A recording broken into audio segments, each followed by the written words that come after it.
Hello friends, வணக்கம். நம்ம இட்லி சாம்பார் எப்படி வைக்கிறது தான் பார்க்க போகிறோங்க. அதுக்கு நான் பாருங்கள்,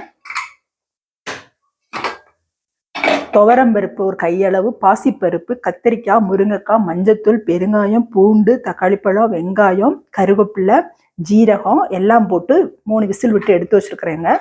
நம்ம இதை இப்போ தாளிக்கலாம்.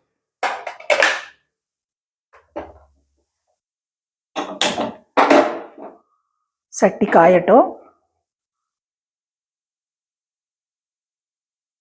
இப்போ எண்ணெய் காஞ்சிருச்சுங்க. இப்போ நம்ம கடுகு பருப்பு போடுறோம். 2 வெந்தயம்,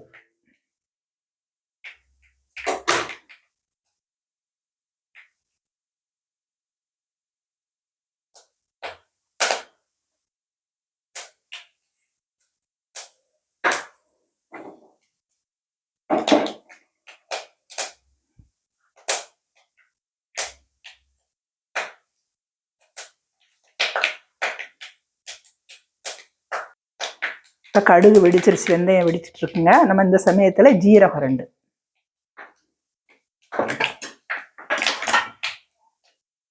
ஒரு வரமிளகாய்,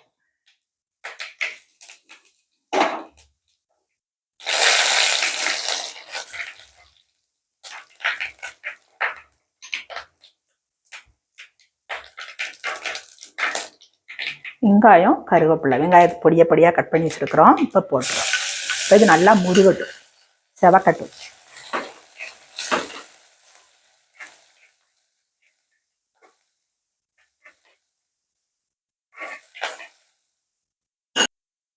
இப்போ வெங்காயம் செவந்துருச்சுங்க. நம்ம இப்போ இந்த எல்லா காய் வேக வச்சது, பருப்பு எல்லாம் வேக வச்சது இப்படி இதுலேயே கடைஞ்சிட்டு இப்போ நம்ம இதில் ஊற்றிடுறோம்.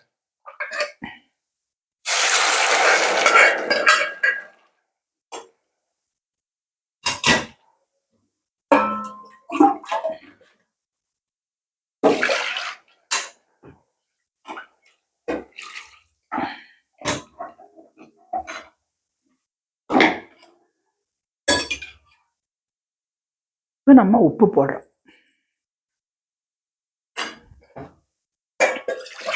நீங்கள் சாம்பார் நிறையா வேணும் அப்படின்னு நினச்சிங்கன்னா கொஞ்சம் போல் நம்ம இட்லி மாவை எடுத்து ஒரு அரை கரண்டி எடுத்து ஊற்றி கலக்கி விட்டுக்கலாம். நிறையா சாம்பார் வேணும்னு நினைக்கிறவங்க இது நம்மளுக்கு இது போதும். இப்போ இது கொதிக்கட்டும். இப்போ நல்லா குழம்பு கொதிக்குதுங்க. இது கடைசியாக நம்ம சாம்பார் தூள் அரைச்சி வச்சுருக்குறோம். அதில் ஒரு அரை ஸ்பூன் போட்டு இப்போ ஸ்டவ்வை ஆஃப் பண்ணிடலாங்க.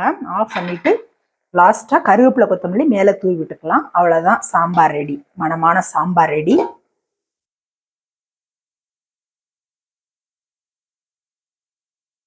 இப்போ நம்ம லாஸ்ட்டாக கொத்தமல்லி தலையை இங்கே கையில் இப்படி நசுக்கி இப்படி போட்டு விட்டுறணுங்க. இது ஆப்பிரிய கொத்தமல்லி தான், நம்ம நாட்டு கொத்தமல்லி நல்லா இருக்கும் தலை. அதை எடுத்து போட்டு விட்டுருங்க. இவ்வளோதான்.